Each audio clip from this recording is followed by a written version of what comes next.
Hi hello friends, welcome to nursing MCQ. Nursing MCQവിൻ്റെ പുതിയൊരു അധ്യായത്തിലേക്ക് ഏവർക്കും സ്വാഗതം. ഇന്ന് നമുക്ക് പീഡിയാട്രിക് നഴ്സിംഗിലെ കുറച്ച് ക്വസ്റ്റ്യൻസ് ഡിസ്കസ് ചെയ്യാം. ഈ ചാനൽ ആദ്യമായി കാണുന്നവർ സബ്സ്ക്രൈബ് ചെയ്യുക, ലൈക്ക് ചെയ്യുക, ഷെയർ ചെയ്യുക. Question number 1.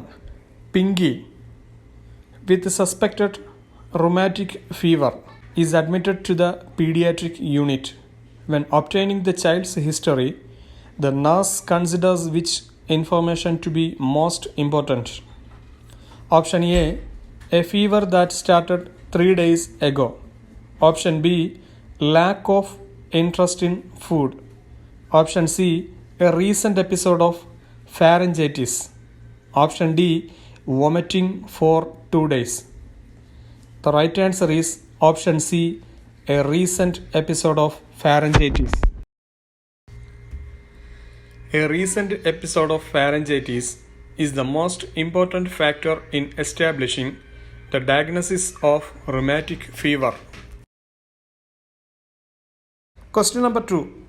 The nurse is aware that the most common assessment finding in a child with ulcerative colitis is option A, intense abdominal cramps. Option B, profuse diarrhea. Option C, anal fissures. Option D, abdominal distension. The right answer is option B, profuse diarrhea. The most common assessment finding in a child with ulcerative colitis is profuse diarrhea. Other symptoms include blood in the toilet, on toilet paper, or in the stool. Question number 3. When developing a plan of care for a hospitalized child, nurse Micah knows that children in which age group is most likely to view illness as a punishment for misdeeds? Option A, infancy. Option B, preschool age. Option C, school age. Option D, adolescence. The right answer is option B, preschool age.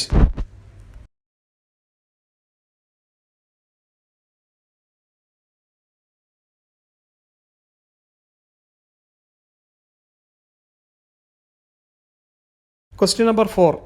A female child, age 6, is brought to the health clinic for a routine checkup. To assess the child's vision, the nurse should ask: Option A, have any problems seeing different colors? Option B, have trouble seeing at night? Option C, have problems with glare? Option D, how are you doing in school?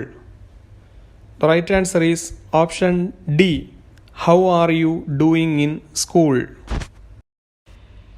A child's poor progress in school may indicate a visual disturbance. Question number 5. 5-year-old girl Hannan is recently diagnosed with Kawasaki disease. Apart from the identified symptoms of the disease, she may also likely develop which of the following?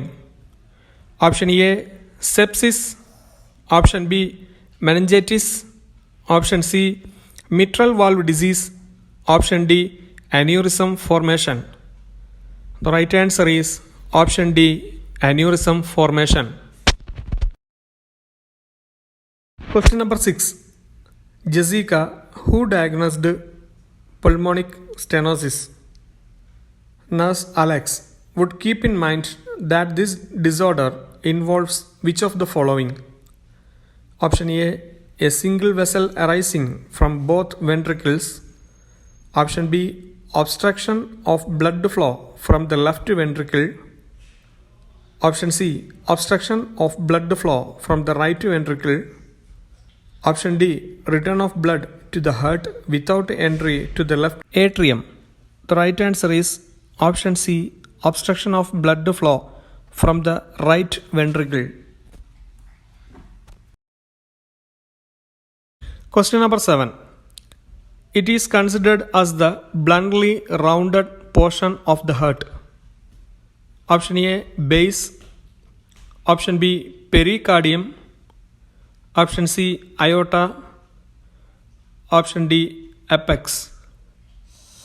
The right answer is option D, apex.